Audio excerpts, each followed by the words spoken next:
Bienvenidos al canal del Coronel y al canal del profesor, del doctor Alfredo Jalife. Para mí es un verdadero lujo, un privilegio estar aquí en Ciudad de México, ni más ni menos que con don Alfredo. Sabéis que él tuvo la gentileza por 2 veces, ni más ni menos, de venir a Madrid para que le entrevistara también en un plató, en directo, y ha participado en otras ocasiones online. Pero hoy estamos aquí los dos juntos en Ciudad de México, en su ciudad, en su país, algo que anhelábamos desde hace mucho tiempo y por fin hoy lo hemos conseguido. Hacemos realidad el sueño que teníamos de estar con todos vosotros en directo en Ciudad de México. Tenemos mucho de lo que hablar. Hoy el doctor me ha dicho, oye, yo te voy a preguntar a ti más que tú a mí, porque ya que estás aquí invitado en mi país, en mi ciudad, pues es lo que corresponde. Tenemos muchísimo de lo que hablar, de aquí de América, de Europa, del resto del mundo, de tantísimos escenarios. Doctor, qué gusto, no, hombre, qué gusto estar aquí con lo usted. Mejor, no puede ser, no se pudo haber dado mejor coincidencia. Bueno, no, pero además tengo que reconocer que usted es un mago de la tecnología, y yo soy del Paleolítico inferior. Yo, si no fuera por Giselita, bueno, no funciono, para acabar pronto.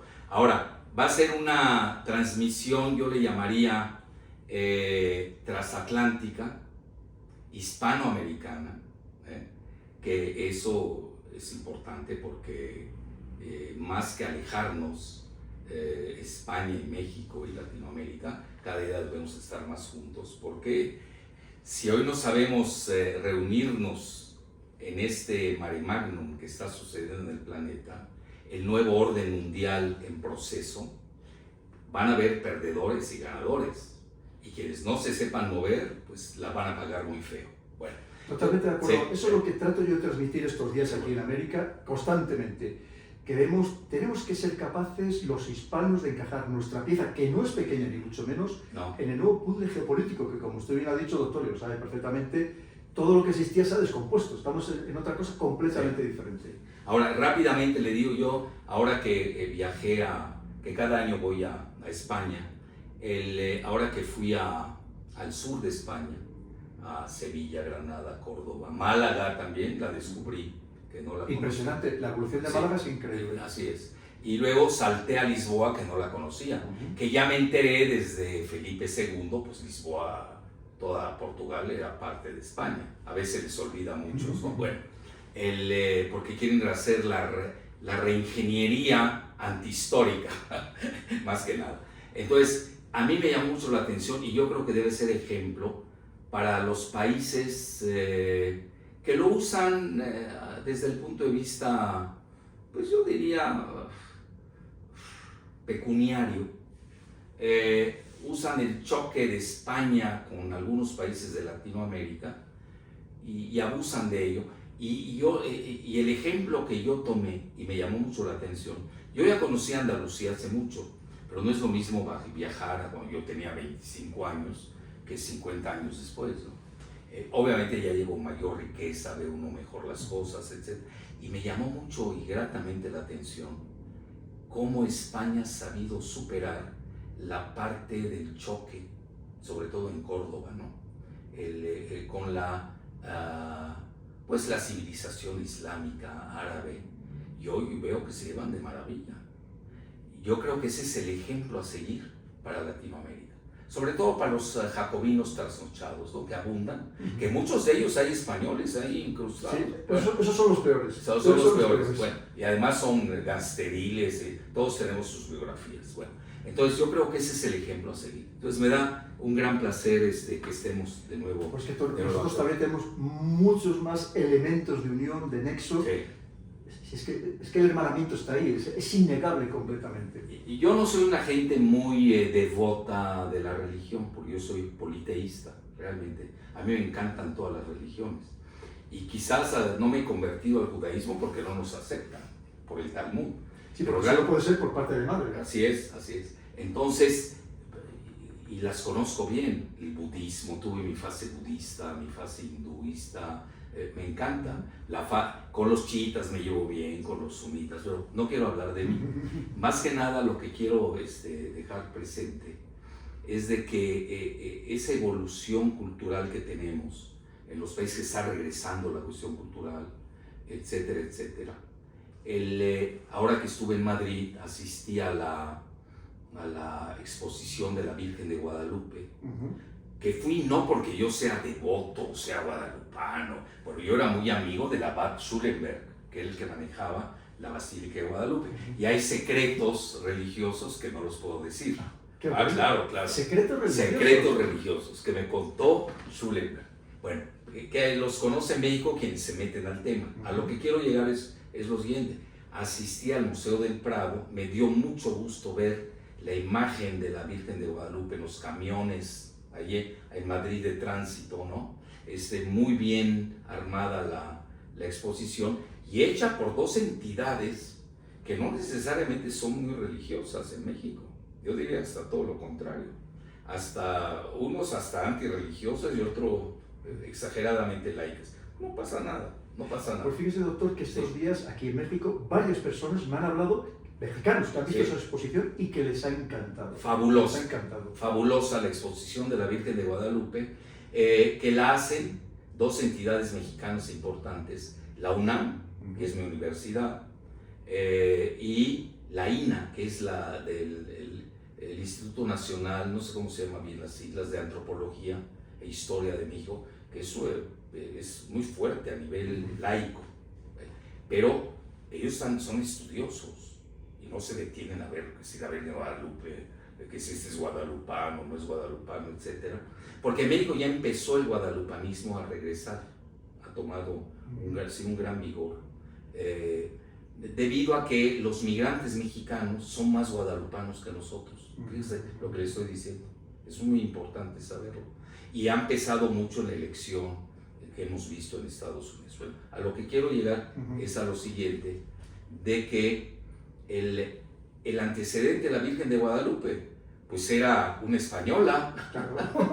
Bueno, aquí si alguien lo dice, bueno, lo linchan. Bueno, ese es ya el primitivismo cavernícola. Tenemos que civilizarnos. Y la falta de conocimiento de la historia, doctor, que hay mucha ignorancia, lamentablemente. Así es. Aquí, y le voy a decir, y mucha más en España, que tenemos hasta ministros absolutamente ignorantes, y no me cansaré de repetirlo. Por cierto, estos días me han contado que hay mucho sincretismo todavía aquí en México, con las religiones incluso ancestrales, y me han hablado precisamente de una capilla que se construye prácticamente al poco tiempo de llegar aquí Hernán Cortés. Estamos hablando, creo que sobre el año 1522, 1523, y que además allí por lo visto que es un sitio donde no se prohíbe entrar las cámaras de televisión, se prohíbe grabar, y que hay mucho sincretismo, ¿verdad? Que además incluso hay personas que lo creen firmemente, que van allí a ver si se realizan milagros, a ver si se curan.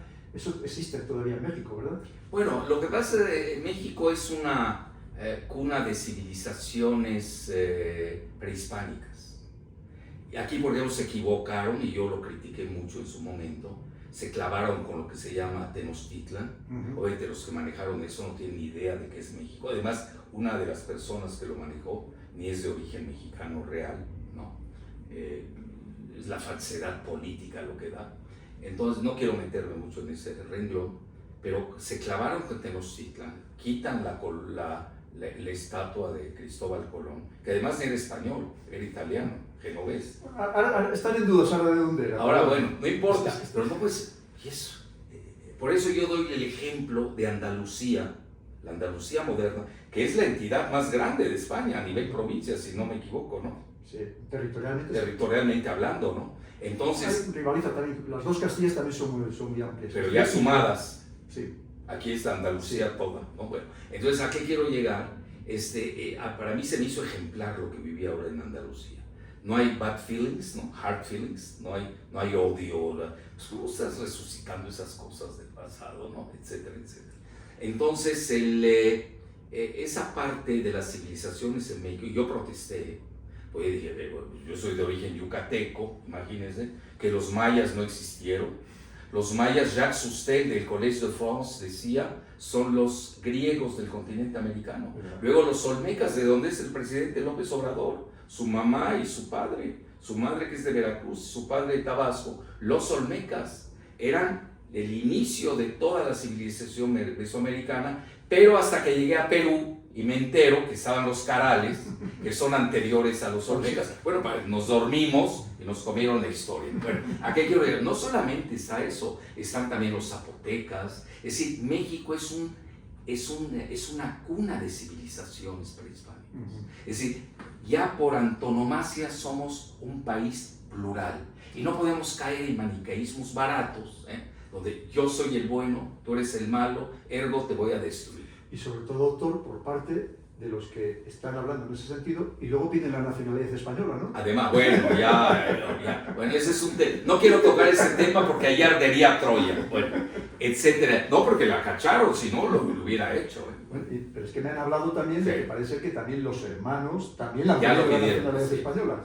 Bueno, algo han de saber que no sabemos nosotros. Bueno, a lo que quiero llegar, ya tocando, era importante este diálogo iberoamericano, yo le llamaría, que es más necesario que nunca, porque ustedes miran por el idioma, mil cosas, ¿no? que compartimos con Latinoamérica, igual nosotros, todos los políticos mexicanos que se han fugado, la clase media alta, viven en España, han subido los bienes raíces. Totalmente. Ustedes lo están padeciendo en Madrid, ya no se diga los venezolanos. Compran edificios enteros. Sí, y los venezolanos igual, ¿no? Que son bueno, a lo que quiero llegar, bueno, estamos viviendo ese momento, pero yo lo que estoy viendo, y esa es la primera pregunta, coronel, estamos viviendo un proceso que ya venía desde atrás y ahora se decanta, toma un ritmo acelerado. ¿Por qué razón lo digo? Porque el grupo de Shanghái nace en 2001, así de fácil. El RIC, Rusia, India, China, nace en 2008, lo hace Primakov, el primer ministro ruso, Primakov, en un momento difícil para Rusia, cuando lo estaba vapuleando Yeltsin, ¿no? Clinton se estaba burlando de Yeltsin hasta el cansancio y tuvo que aparecer pues lo que llaman que fue un agente especial de la KGB, que hoy ha sido un extraordinario estadista, que es doctor en Derecho, como muchas veces se olvida. Todo el mundo habla que es agente de la KGB, sí, pero tiene una memoria prodigiosa, tiene una visión fuera de serie, y es doctor en Derecho, y viene del grupo de San Petersburgo, que son los que están gobernando Rusia. Es decir, no está gobernando solo Putin, a veces se olvidan todo eso. Bueno, ¿a qué quiero llegar? Estamos viendo ese proceso. 2001, vimos lo que pasó el 11 de septiembre, pero el 2001 nace el grupo, antes incluso de los atentados del 11 de septiembre en Nueva York, donde hablan ya China, a instancias de China, ya hablan de luchar contra el terrorismo, el separatismo, ¿no? Entonces ya tienen una idea cabal de lo que ya, estamos hablando de 24 años anteriores.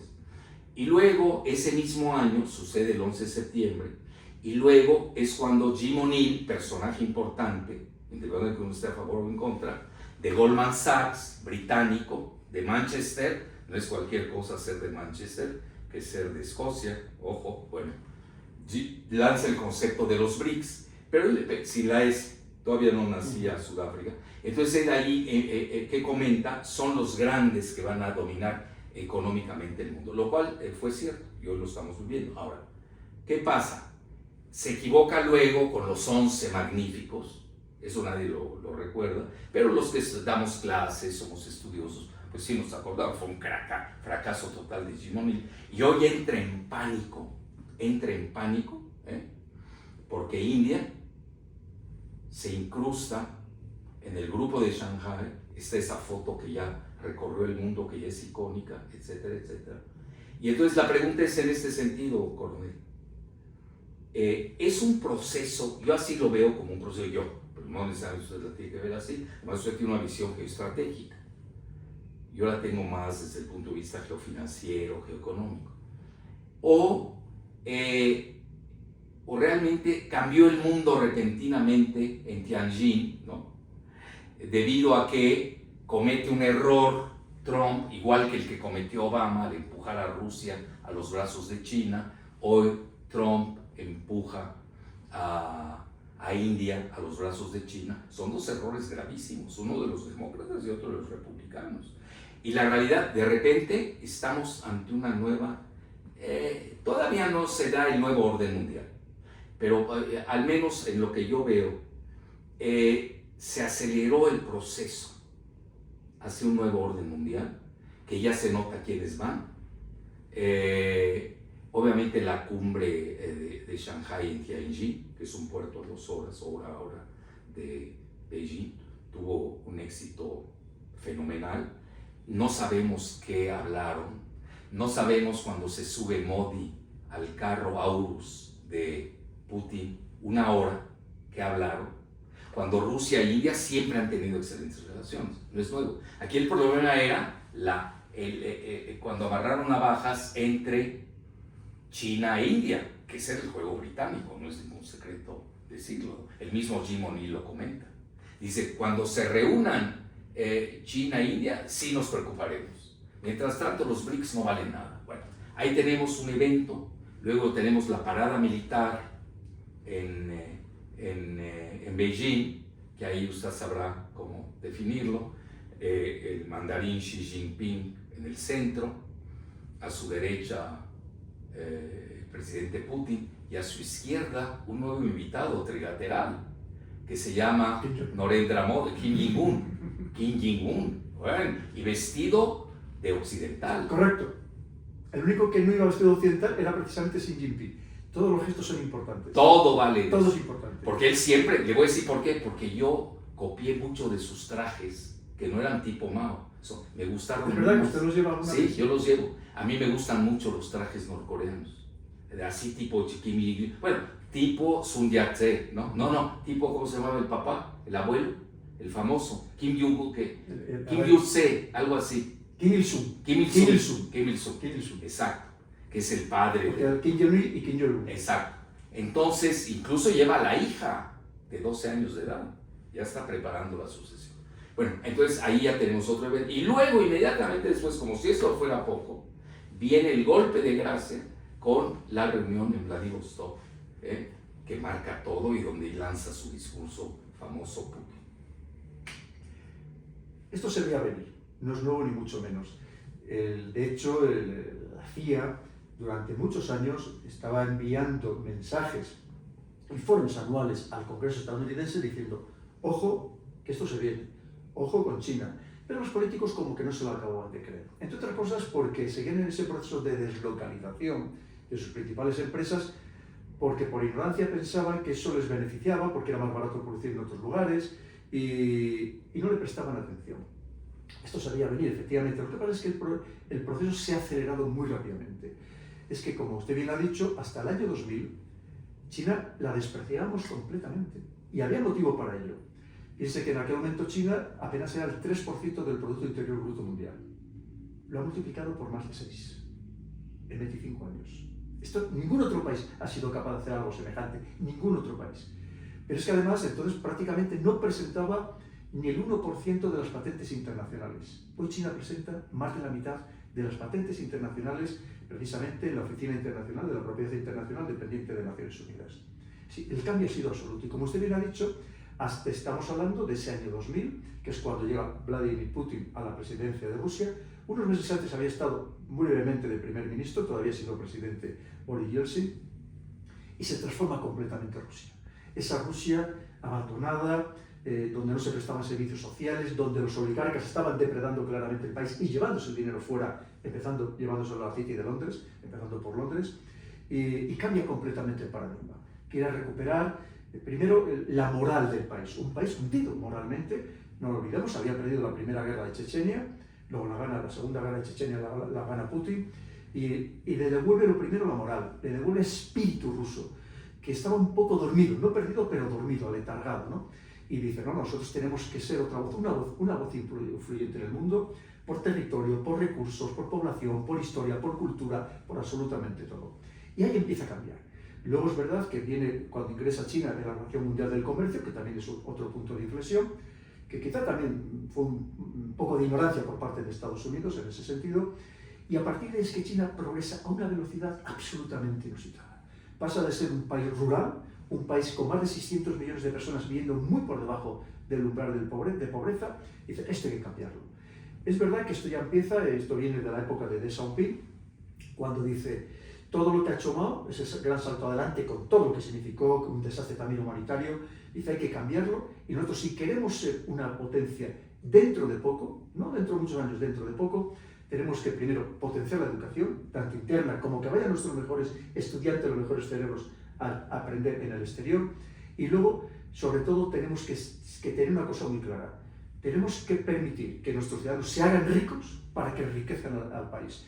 Porque como usted bien dice, doctor, la economía es la que manda, la economía es la que lo dirige todo. Y un país pobre no significa nada, no pinta nada. Los países, como tenía muy claro de Xiaoping, tienen que ser ricos para enriquecer o sea, no para enriquecer, sino para tener un buen servicio de inteligencia, un buen ejército y satisfacer las necesidades de sus ciudadanos. Y ahí empieza a cambiar todo con una rapidez que desde luego es algo apabullante. Yo entiendo que Estados Unidos tiene que estar asustado por la rapidez que se ha producido todo. Como usted bien dice, todavía en aquellos años Estados Unidos hacía y deshacía a su antojo. Pensemos en 1999, cuando bombardea la OTAN / Estados Unidos, ni más ni menos que la capital de un país soberano, como Belgrado, la capital de Serbia. Y no pasa nada, que por cierto, de paso, aprovechó y bombardeó la embajada de China. Sí, le pegaron. China ni siquiera protestó, no pudo protestar en aquel momento. No, inventaron que era un estacionamiento. Sí, claro, bueno, lo de siempre. La CIA se equivocó en su mapa. Efectivamente. Pero sí lo guardan en su registro los chinos. Absolutamente. Ahí lo tienen. Y a partir de ahí, China empieza a decir, mira, este es nuestro momento, y mientras vemos un Occidente que está claramente en declive, y luego podemos hablar de Europa, más claro el declive imposible, con todo lo que está sucediendo, y nosotros es nuestro momento.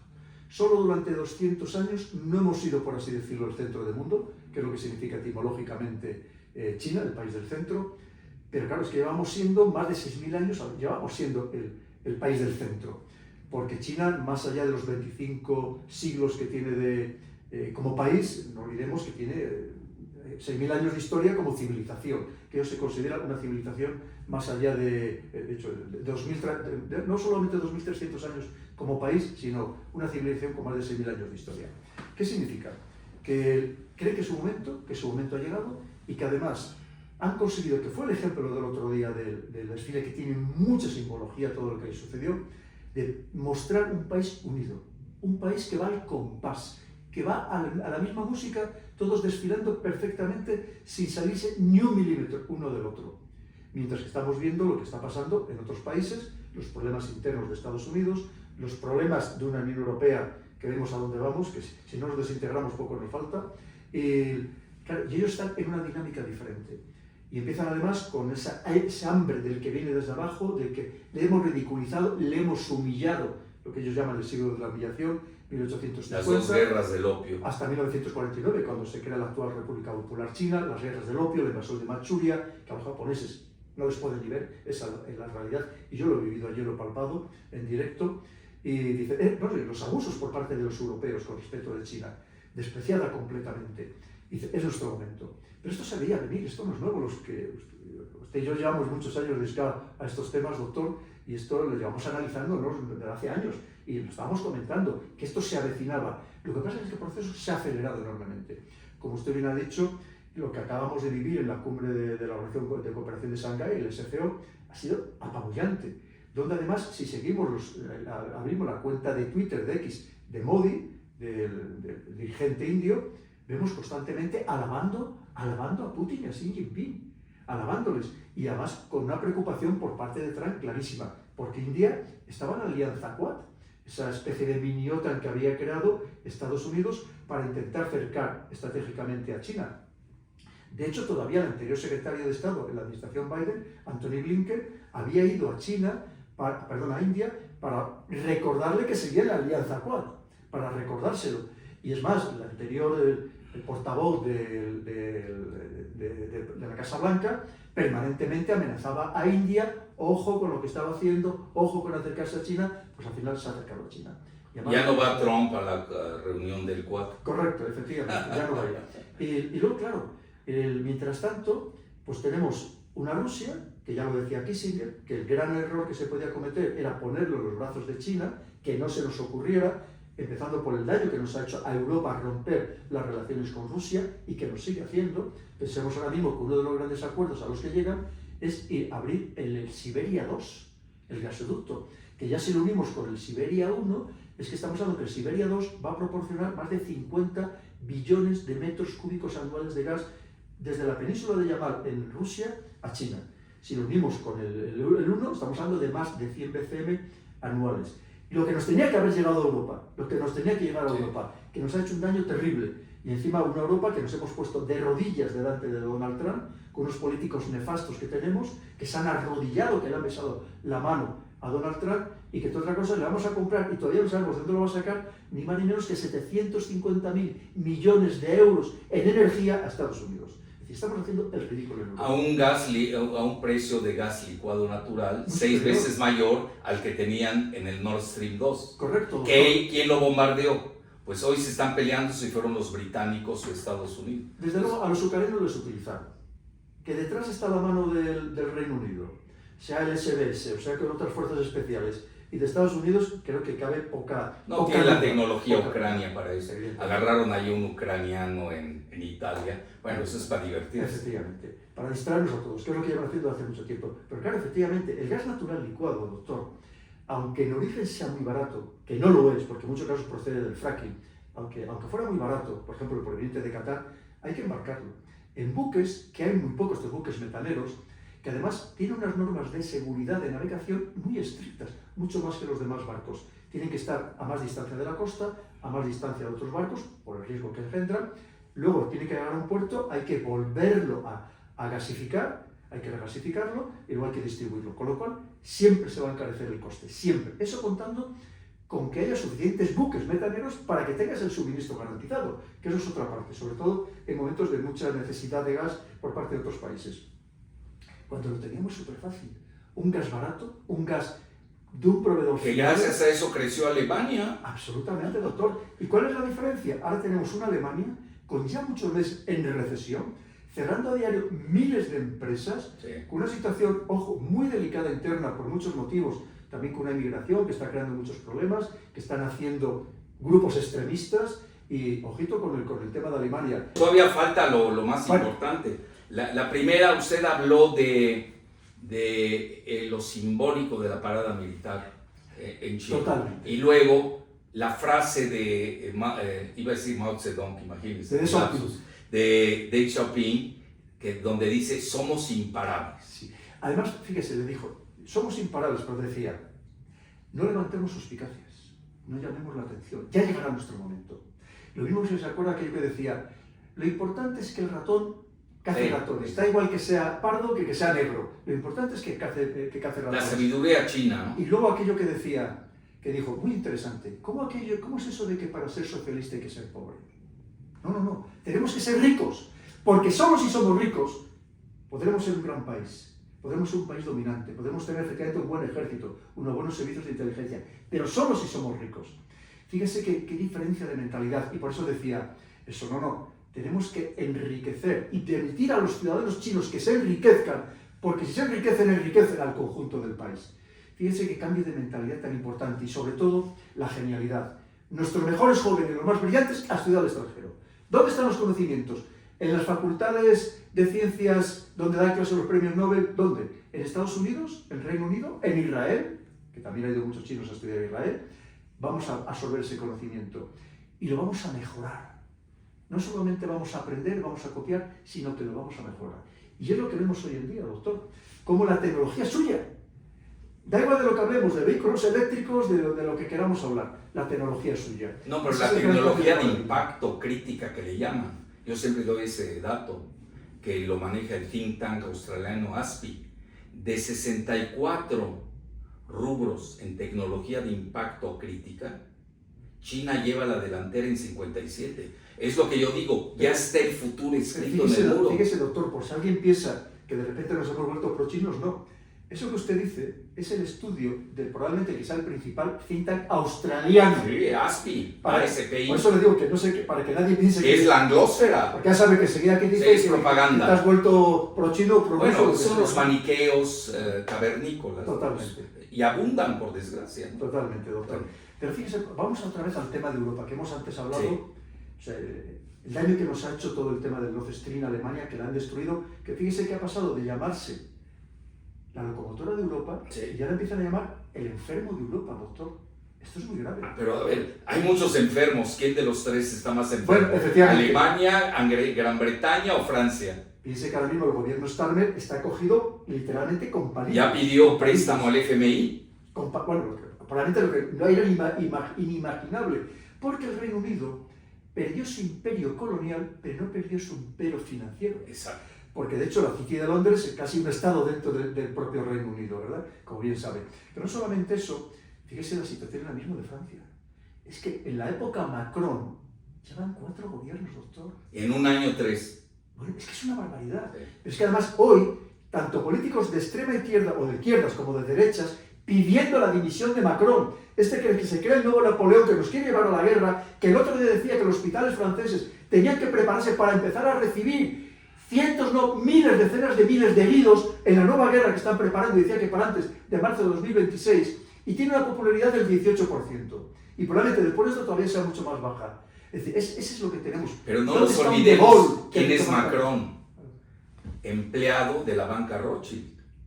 ¿Qué es lo que son los globalistas, que son los perdedores? Nada más les queda la guerra mundial para poder aguantar su burbuja especulativa de 2.000 millones de billones de dólares. Luego, ¿quién es Merz? Merz, empleado de BlackRock, uno de los monstruos más grandes gigabancos del planeta. ¿Quién es Starmer? Pues es del mismo linaje de Tony Blair, de Brown, que con guerras y con cuentos financieros trataron con curitas de solventar al planeta, porque ellos tenían su plan, hay que decirlo. Pero fíjese, doctor, yo no me cansaré de repetir y de avisar a todos nuestros queridos seguidores, a los suyos y a los míos. Ojo, que esto no es una broma, lo que acaba de decir usted, doctor. Esto es tremendamente preocupante. Sí.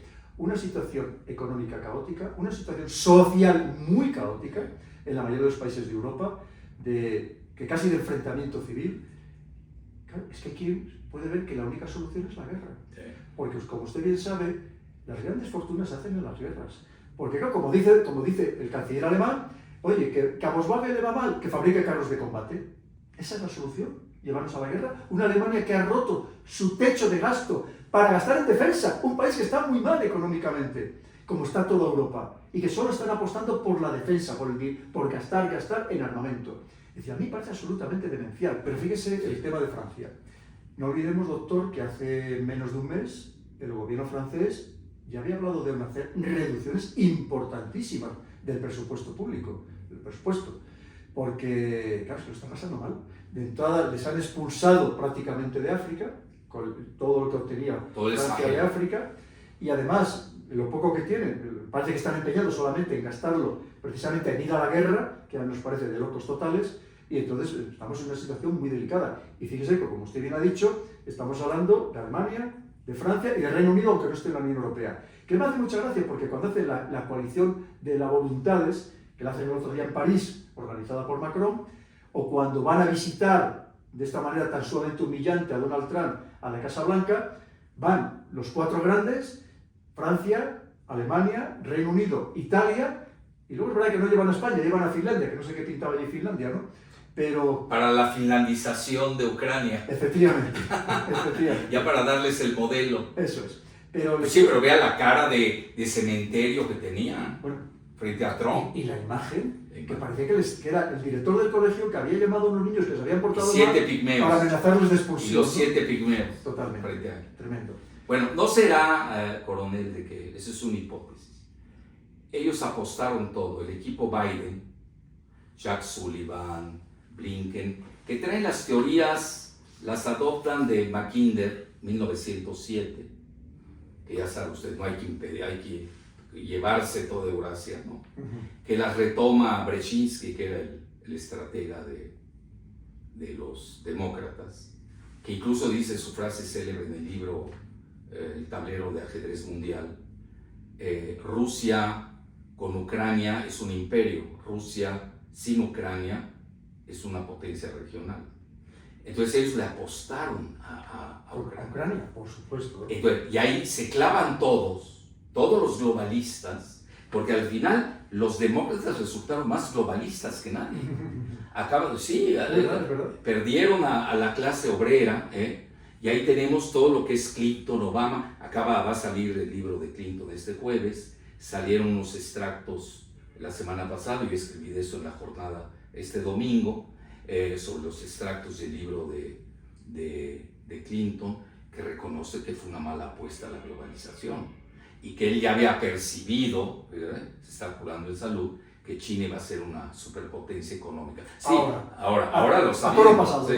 No, ellos querían destruir a Rusia vía Ucrania, balcanizar a Rusia, ojo, hacer cambio de régimen en el Kremlin, y es todo el esquema de Stroop Talbot, que era el director de la revista Time y subsecretario de Clinton. Es que aquí hay una concatenación de hechos, esto no se da en el vacío. Entonces yo creo que la derrota, yo creo que hay muchas derrotas, pero sí yo creo que el punto de inflexión fue la derrota, el Oreshnik.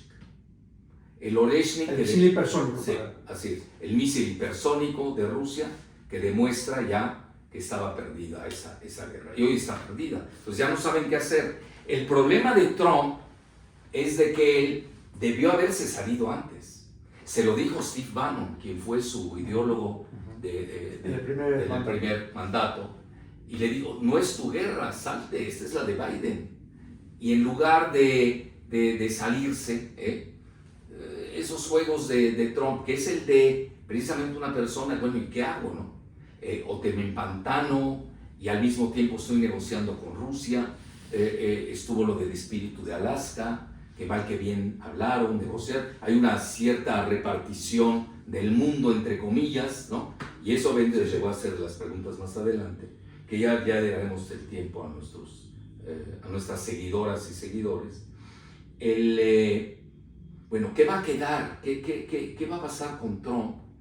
Que tiene que medio negociar con los globalistas, y se quiere salir de Ucrania y no puede, ¿no? Porque tampoco lo dejan los europeos, ¿no?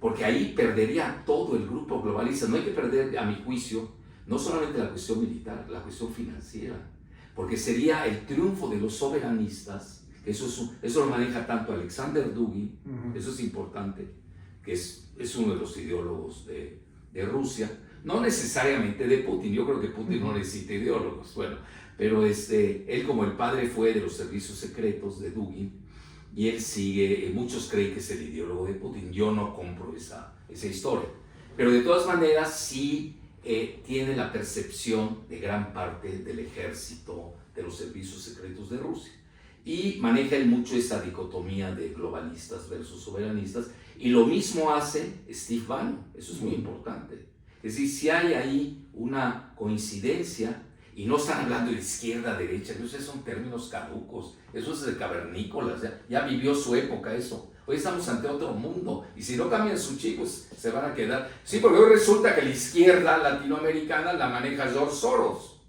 Bueno, y la extrema izquierda, como la denomina el Departamento de Estado, son Nicaragua, Cuba y Venezuela. ¿Por qué? Pues son los amigos de Rusia y de China. Es absurdo total. Esas dicotomías baratas, esas categorías no sirven para esta fase en la que estamos viviendo. No sé qué opina usted al respecto.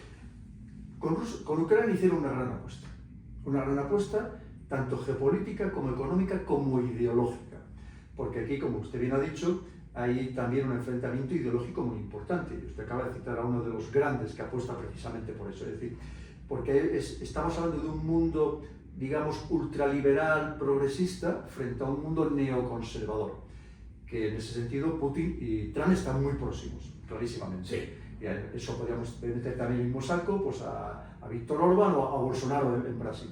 Claro, por cierto, está recibiendo bastante apoyo otra vez en Brasil. Entonces, ¿qué sucede? Que han hecho una gran apuesta y ahora cómo dan marcha atrás, porque han invertido mucho dinero, mucho esfuerzo. Hay que recordar que no hace tanto tiempo, hace muy pocos meses, Donald Trump y el señor Zelensky llegaron a un acuerdo para que Estados Unidos se hiciera con buena parte de los recursos naturales. Sobre todo las tierras raras. Que son muy generosas, pero incluso fíjese, casi tierras raras es lo que menos tiene Ucrania. Hay todo tipo de... Chernósen, que son las tierras negras, que tiene, de agrícolas. Claro, las mejores tierras del mundo. Que ya Alemania en la Segunda Guerra Mundial se llevó decenas de miles de trenes cargados de vagones cargados de estas tierras negras para su territorio. Pero es que además estamos hablando de miles de yacimientos, miles literalmente de yacimientos y en algunos casos de minerales muy estratégicos que tiene Ucrania. Un país muy rico en recursos naturales, de los más ricos del mundo, en relación con su territorio. Claro, entonces, Estados Unidos tampoco puede dar marcha atrás en esa apuesta, porque haría ridículo, que bastante lo ha hecho ya con el tema de Afganistán, ya sabemos lo que le pasó en Vietnam, y al final es que tampoco está ganando ninguna guerra de manera clara desde la Segunda Guerra Mundial, ¿no? Entonces, quitando pequeñas guerritas, podríamos decir. Entonces, ¿qué pasa? Que han hecho una apuesta a ellos y nos obligaron a hacer una apuesta a los europeos. Que eso es lo peor de todo, que nos han metido en una dinámica de la que ahora nuestros dirigentes tampoco quieren ni pueden salir. Porque ¿cómo dejan de apoyar a una Ucrania? Por más que te vendan los derechos humanos y la democracia y todo lo que... ¿Cómo dejan de apoyar a una Ucrania en la que han apostado tanto?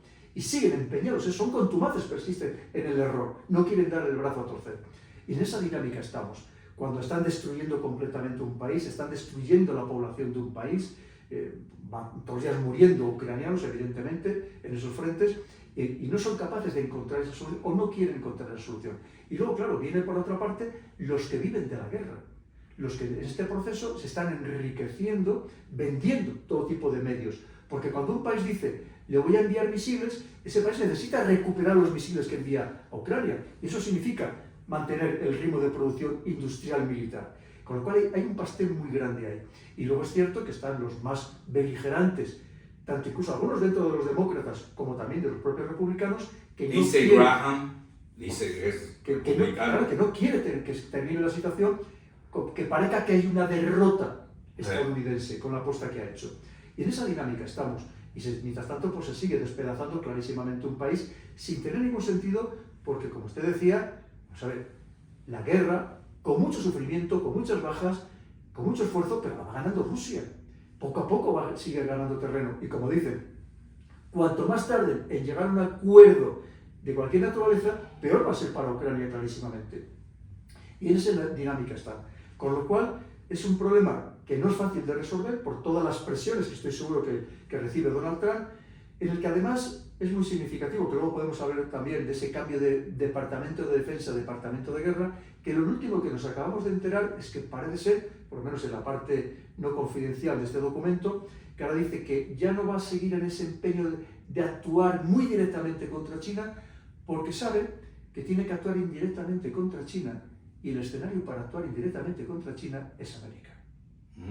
Le pega a Perú, Chancay. La estrategia de aproximación indirecta del líder Hart. Es decir, esto no es nuevo tampoco, no puede ir directamente, vamos a ir indirectamente. Los flancos. Vamos a procurar expulsar a China de... Es lo que dijo Rubio hoy.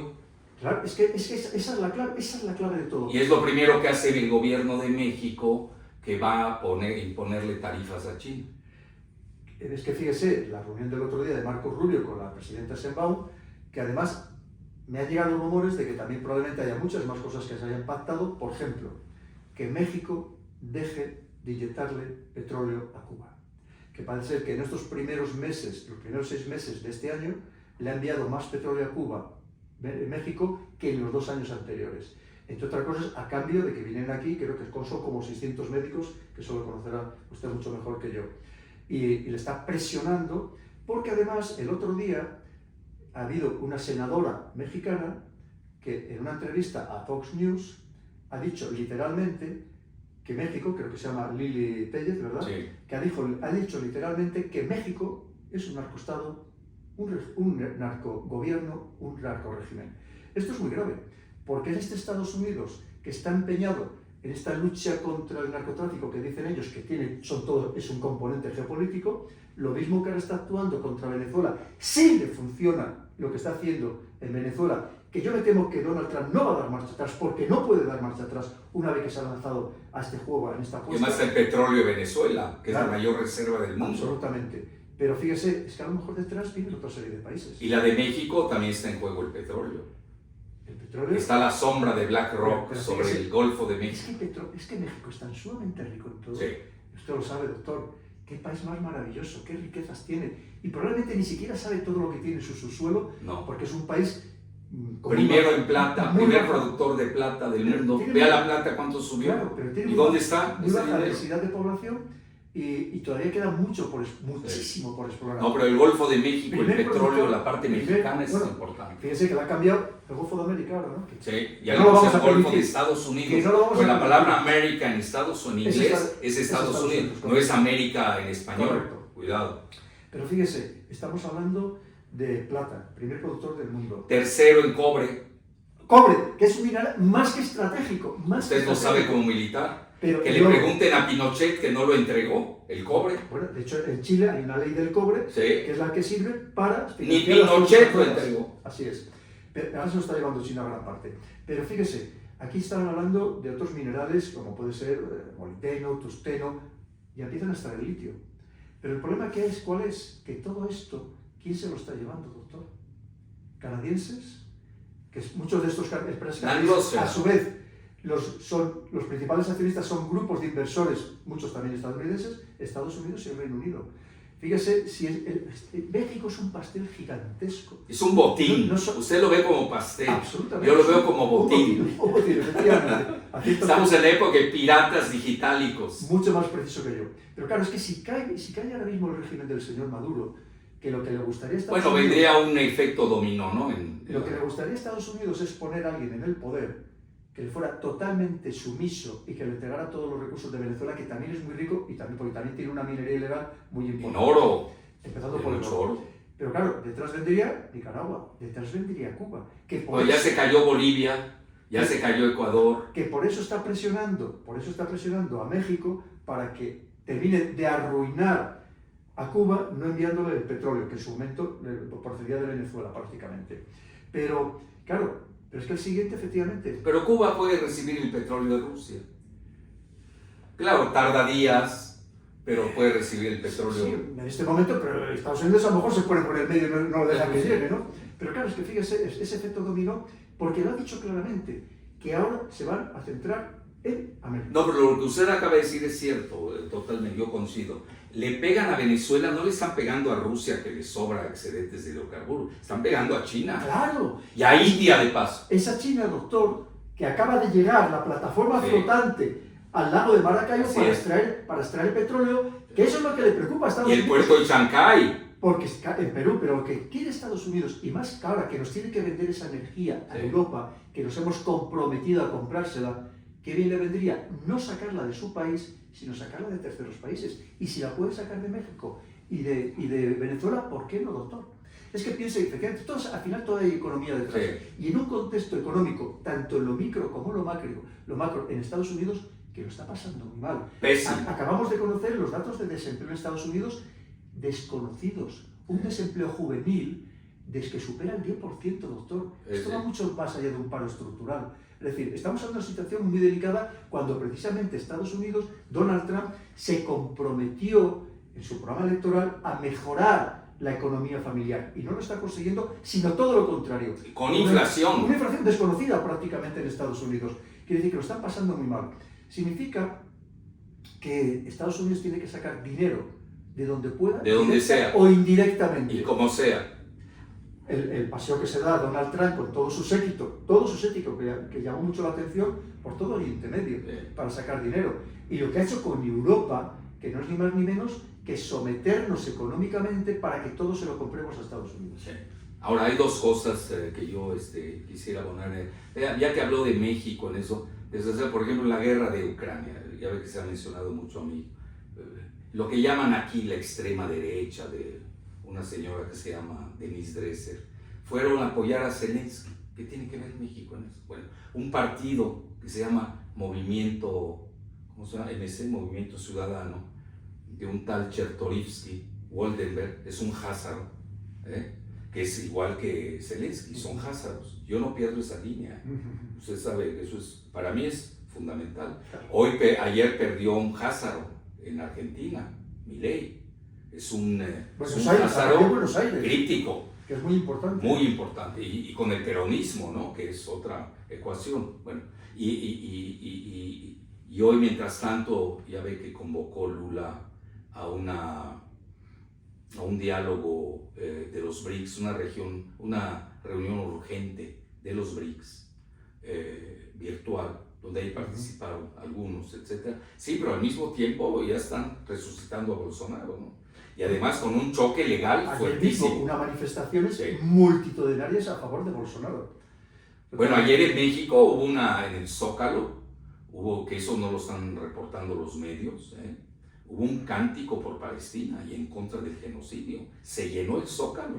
¿sí? Y casi ningún medio yo no lo sacó. yo no lo he visto en ningún sitio. Porque aquí, desgraciadamente, Morena, que debía ser el partido que impulse eso, pues está en silencio. Ignoro por qué, no me quiero meter en ese tema, pero más que nada, y luego se está manejando mucho, ya para ver la liga, que el cártel de Sinaloa está enviando mercenarios a Ucrania, e incluso solicitan, directamente en la red, solicitan mercenarios. Bueno, que esto ya lo sabemos, ustedes lo han vivido en España.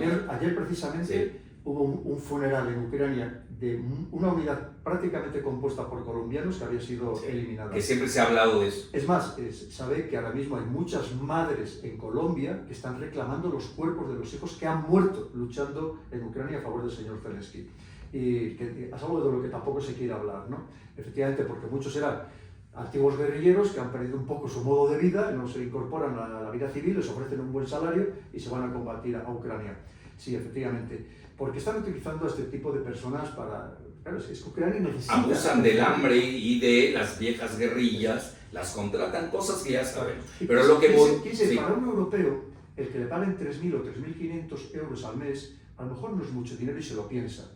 Pero claro... A un latinoamericano. Para un colombiano que le paguen, que además viene de unas partes muy desfavorecidas del país, y que de repente le paguen 3.500 euros al mes, ojo que es mucho dinero, ¿eh? Esa parte como que no se ha estudiado a fondo. Y otra cosa que no quiero pasar por alto, y ya para entrar a la penúltima pregunta, porque ya...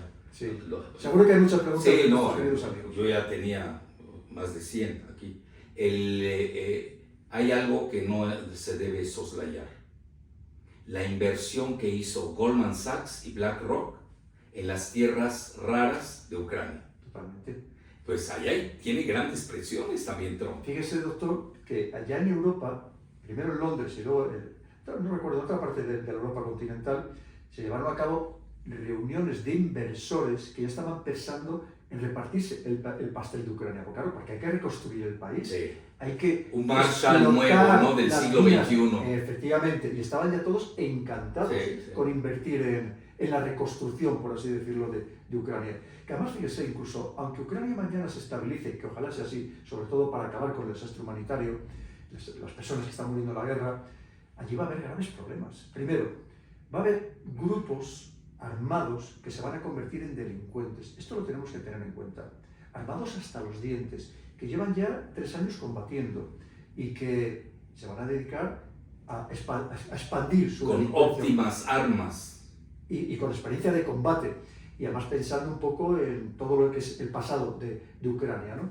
Con lo cual es que va a haber muchos problemas a los que nuestros políticos europeos, ciegos completamente, en muchos casos personas muy ignorantes, empezando por ignorar la historia, no le están prestando ninguna atención. Pero usted lo sabe mejor que nadie. En las guerras que suceden,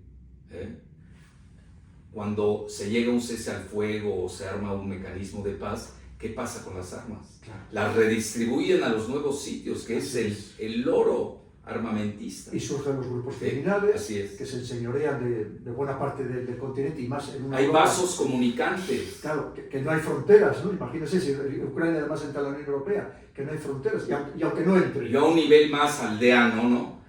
En la guerra del Líbano que se vivió, cuando se detiene, las armas se van a dar a los Balcanes. Totalmente. Etcétera. Y así nos seguiría. Bueno, ya casi la última o penúltima, dependiendo de su voluntad. Bueno, te agradezco. Esta pregunta, vean. Yo estoy viendo, no veo así tan tajante la ruptura de Trump, a pesar de que sufrió un golpazo en Tianjin, la parada militar de Beijing, que él dijo que la vio. Sí, y que además irónicamente dijo, le agradezco a China esta parada militar porque sé que ha sido para mí. El mensaje estaba para Estados Unidos dirigido, claro. Dice, además estaban intrigando, ¿no? Que estaban intrigando ahí los Norcorea, Rusia y China. Bueno, ese es un dato, ¿no? Y luego viene Vladivostok, que hay que ligarlos, ¿no? Vladivostok, por lo que hemos sabido ahora, sobre todo con Putin, invita a Estados Unidos a participar al corredor del Ártico, que es un corredor muy interesante. en el que ya lo había dicho Kirill Dmitriev, que es el que maneja los fondos soberanos rusos. Ya entramos ahorita a la parte geoeconómica, geofinanciera. Él pues ha estado manejando eso. Y hay una foto, ya que estamos hablando de símbolos, hay fotos que valen 2 millones de palabras. Cuando concluye el espíritu de Alaska, ¿no? Hay una foto que se toman Steve Witkoff, ¿se llama? ¿Sí? Witkoff con Kirill Dmitriev, sonrientes, felices, como que ya habían logrado algo. ¿Y qué se empezó a manejar? Que viene un túnel, red ferroviaria por el estrecho de Bering, que no es nada, ¿no? Que ahí uniría, no sé si en forma utópica o distópica, ¿no? Uniría a Rusia con Estados Unidos, y ahí entraría China también, sobre todo por el capital que tiene. No olvidemos que hoy el cash lo tiene China, ¿no? Eso no hay que olvidarlo. Bueno, es el país que mayor reserva tiene de divisas y de oro en el mundo. Pues se estima que solo de dólares puede tener, en cash, puede tener como 4 billones, billones americanos. No, y ahora con el alza del oro, ya dejó atrás a Japón. Bueno, Japón se quedó en 1 billón. El dólar, esos son los sería la deuda del Tesoro estadounidense. Eso ha metido parte de la deuda, que Japón efectivamente tirara 1,12 billones, China llegó a tener 1,1, pero ahora parece ser que se ha desprendido como de 300.000 millones, ¿no? Pero estamos hablando del cash, el cash. De dólares, sí. No de deuda del Tesoro. No, y eso hasta lo maneja la misma CIA en el World Factbook. Claro. Bueno, entonces, ahí viene algo muy importante, porque ya empieza, Rusia sí quiere hacer negocios con Estados Unidos, con Trump, eso es importante.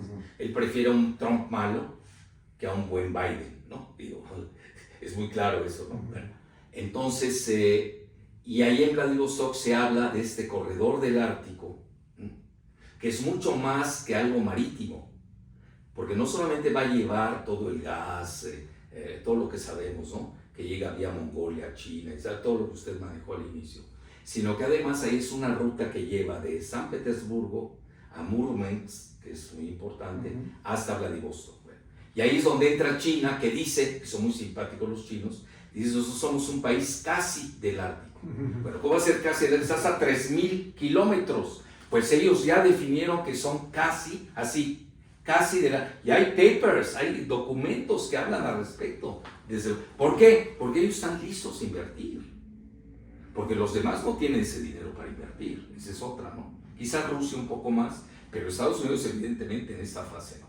Entonces invitan, y la misma Rusia lo maneja, desde el punto de vista trilateral, que entre China. Y me llama la atención, aunque siempre ya lo habíamos seguido, yo he seguido mucho ese tema, por eso lo profundizo más. India siempre quiso entrar, y ya Putin comenta en Vladivostok que también India entraría. Eso es fascinante. Bueno, le voy a decir por qué. Porque obviamente el Ártico, estamos hablando, la gran reserva, el 60% de hidrocarburos del planeta, se dice fácil. Ya olvidemos de los demás, estamos hablando de ligas mayores. Y luego, y toda, que usted lo sabe como militar, toda la conectividad espacial es más fácil desde el Ártico que desde el Ecuador. Me hablo del cinturón horizontal. Entonces, todo eso, lo que tiene que ver con la fusión nuclear, la exploración en el espacio, etcétera, etcétera, sí iba avanzando el diálogo entre Putin y Trump. No quiero hacerla de abogado del diablo, porque vean, ¿qué pasó en Latinoamérica con esa noticia? Ya, acabaron con Trump, que Trump no tiene buena prensa bueno, ni en Latinoamérica ni en Estados Unidos. Esa es otra. Lo acabamos de ver en el US Open, lo que ha sucedido. Lo vimos, bueno. Entonces, y ahí entra esta fase importante, y obviamente yo sigo mucho a Kirill Dmitriev, porque es el que maneja los fondos soberanos de riqueza de Estados Unidos, que por cierto, le hago un paréntesis, que van a decir que soy lúgubre porque lo estoy diciendo, el fondo soberano de riqueza más importante del mundo, que es el noruego, ya se salió de Pemex. Algo sabrán. Bueno, obviamente esto no lo dicen mucho aquí porque no les conviene, ¿no? Pero la realidad es que Pemex está quebrada desde hace mucho. Sí, viene quebrada desde el PRI, desde la Bastida Ochoa, pero no la han sabido rescatar tampoco. Bueno, entonces, a lo que quiero llegar específicamente, saca una caricatura muy simpática, saca dos cosas que vi Dmitri. Una saca el Yalta, ya saben, Churchill, Roosevelt y Stalin. Pone la Segunda Guerra Mundial, él lo pone así literal, concluye en Yalta, ¿ok? Y dice ahora, y pone abajo la foto de Trump y de Putin, y dice, Trump y Putin van a impedir la Tercera Guerra Mundial nuclear. Eso es importante como mensaje. Y ya va la última, que es una caricatura, que la publica ayer o antier, si no me equivoco. Sí, yo lo sigo puntualmente, porque sé que pesa en sus análisis, que dice, y si no pesara o si es contrario, también hay que leerlo, porque tiene que ser uno dialéctico, ¿no? Porque que dice la contraparte.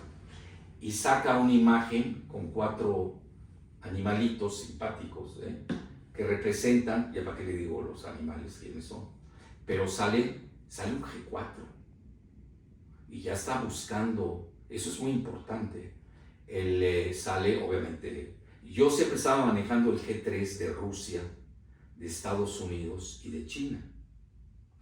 Estados Unidos no ha roto con China, han bajado mucho el tono, ya aceptó Trump de ir a Sudcorea finales de octubre y se reúne con Xi Jinping. Ojo, eso hay que seguirlo muy bien. Y luego, ¿qué tal si llega Putin? Porque él es de la PEC. India no. Pero Putin puede llegar y es de la PEC, que se puede dar. En estos 2 días hablan por teléfono Putin y Trump. Es decir, no quiero llegar al grado que lo manejó la prensa latinoamericana en manera, yo diría, vulgar,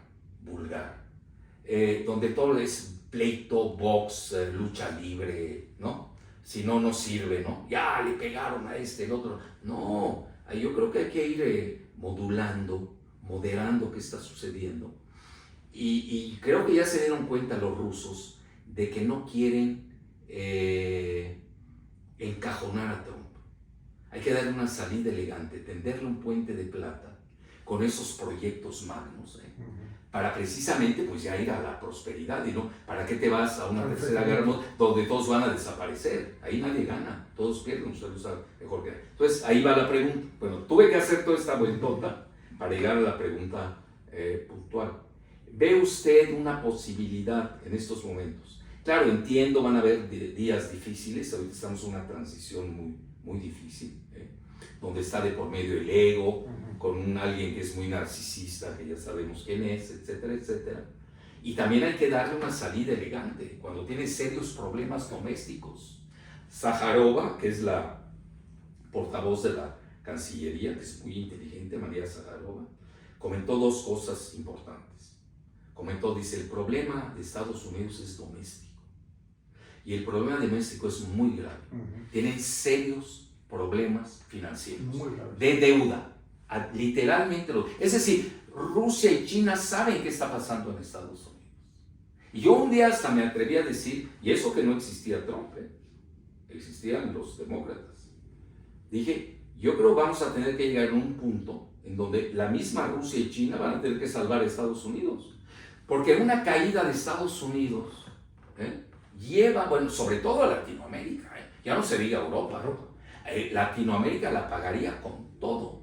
Nosotros somos un gueto financiero de toda esa mafia que conocemos de Wall Street y así. Entonces, la pregunta puntual sería esta: ¿qué posibilidades, qué viabilidad, qué probabilidad le ve usted a un G4 de aquí a la cumbre de la PEC en finales de octubre? Lo que tenemos que entender, doctor, coincidiendo con todo lo que usted ha dicho, por supuesto, es que Estados Unidos está intentando encontrarse a sí mismo. Es decir, es que ahora mismo está despistado, no sabe ni quién es, no sabe cuál es su lugar en el mundo, ya ha dejado de ser la única potencia de un mundo unipolar. Entonces está viendo qué va a hacer a partir de este momento de Estados Unidos. En la cumbre, como usted bien ha dicho, en Alaska, ahí se habló de muchas más cosas que de Ucrania. Probablemente de lo que menos habló fue de Ucrania. Porque efectivamente, como usted bien dice, a pesar de que el Ártico está rodeado de 5 países que todavía quedan por dividirse, por repartirse el Ártico, que sigue la extensión de la plataforma continental, en fin, por distintos métodos, pero China dice que también quiere ser parte de ese gran pastel. Que es casi ártico. Que es casi ártico, por supuesto. Y de hecho todo el tema relacionado de Trans-Congo, Groenlandia, va precisamente para acercarse a Rusia, para impedir que China se haga con parte del Ártico. Porque de los dos pasos que hay, el que es más viable, el que es más factible, es precisamente el que controla Rusia, el Ártico, que además reduce a la mitad el tránsito entre Europa y Asia, y no solamente China, que es fundamental. Pero dentro de eso hay que tener en cuenta que estamos hablando de riqueza petrolífera, de riqueza de minerales, de riqueza de pesca, absolutamente de todo lo que significa el Ártico. Y se está militarizando. Y a Estados Unidos le interesa contar con Rusia porque quien tiene los rompehielos más avanzados de propulsión nuclear es en exclusiva Rusia. 9. Pero tiene ahora mismo de 75.000 caballos de potencia y está fabricando, que el otro día me decían que puede llegar a los 150.000 caballos de potencia. Entonces, claro, ¿qué significa?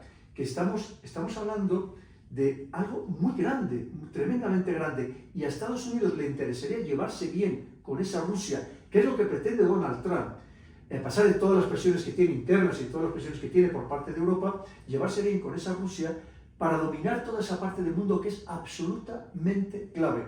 Y yo es más, yo creo que probablemente han llegado incluso al acuerdo de decirle, mira, Rusia, tú déjame a mí Venezuela, déjame a mí América, y yo te dejo a ti Ucrania. Y vamos a buscar una solución para Ucrania, en la que tú te quedes con todo lo que ya has ocupado de Ucrania, incluso a lo mejor un poco más. Y tú déjame que yo haga y deshaga en Venezuela, porque lo cierto es que hasta ahora mismo una Venezuela muy próxima a China y a Rusia, así como China estos últimos días oficialmente ha dicho a Estados Unidos, ojo con lo que hacéis con Venezuela, que no lo voy a permitir. Pero Rusia no se ha postulado de momento de esa manera tan sumamente firme. Y eso es algo que llama poderosamente la atención.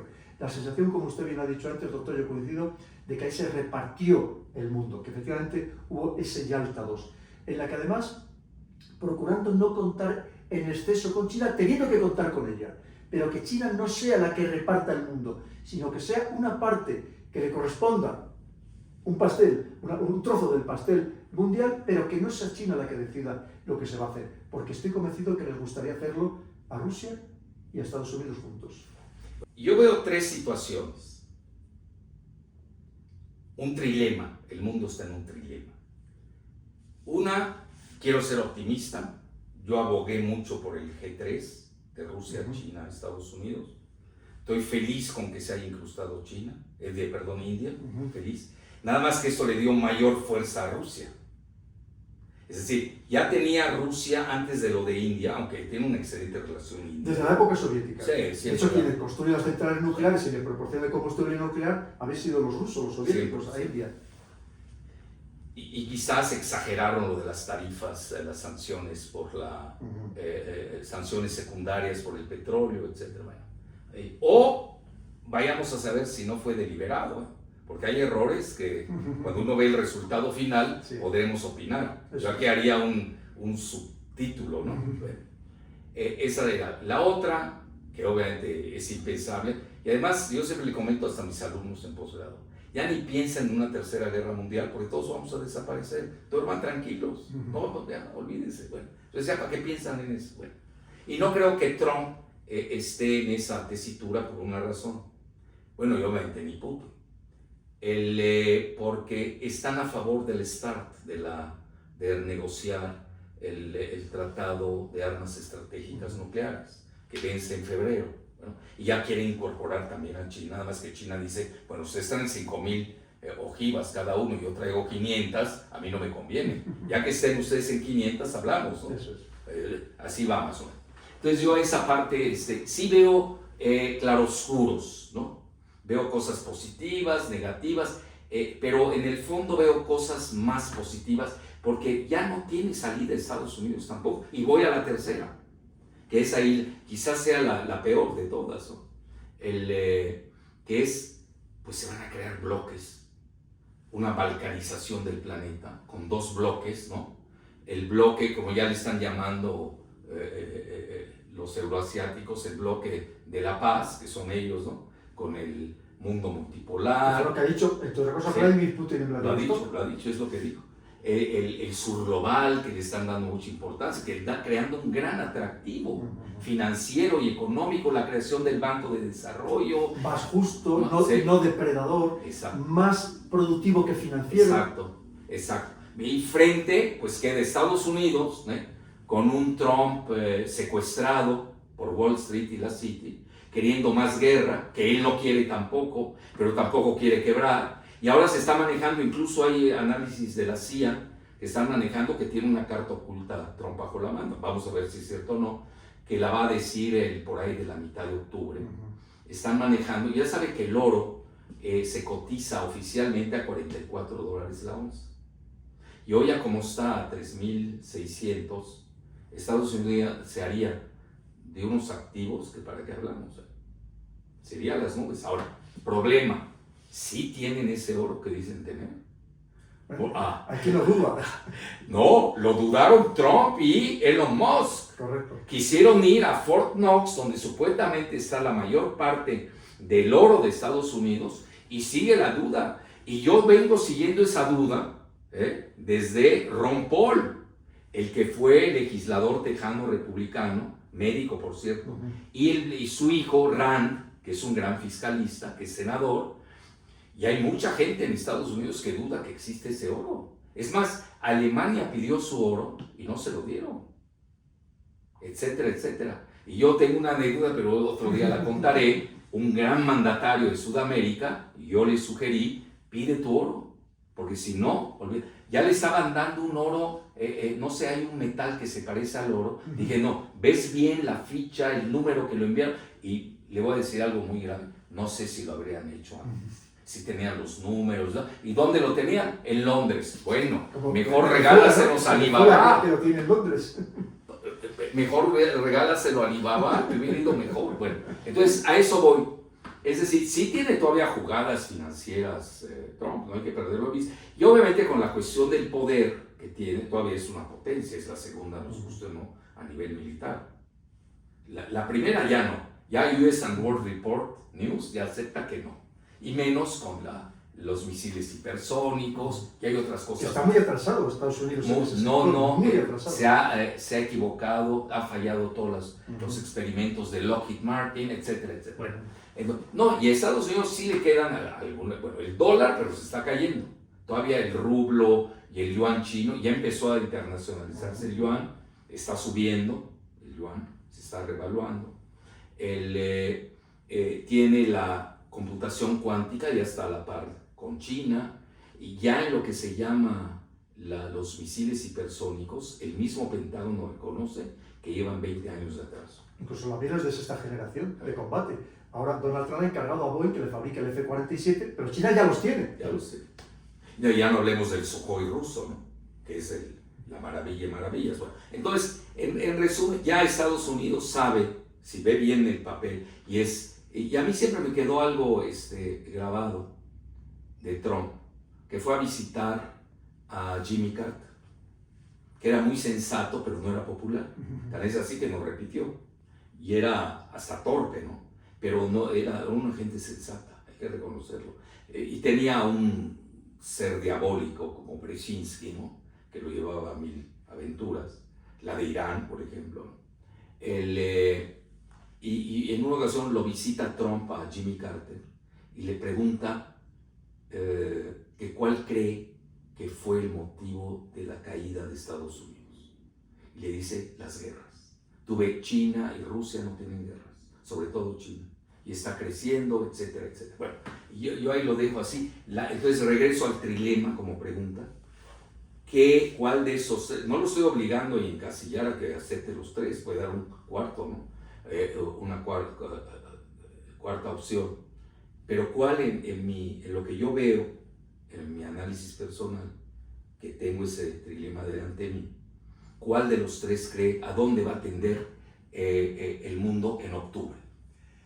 Es que solamente hay una solución, doctor, que se repartan el mundo en paz, porque el otro o es una guerra directa o aunque sean guerras indirectas, esa es la realidad. Y la única solución es que estas cuatro grandes potencias que usted ha citado, Rusia, China, India y Estados Unidos, se reparten el mundo. Fíjese que ya Europa ya ni la mencionamos. No. Europa ya ni la mencionamos. De hecho, ya no cuenta. Se suicidaron. Nada. ¿Se acuerda cuando usted me invitó a su programa? Se lo comenté. Totalmente. Y me dolió decirlo ante el público español, ¿no?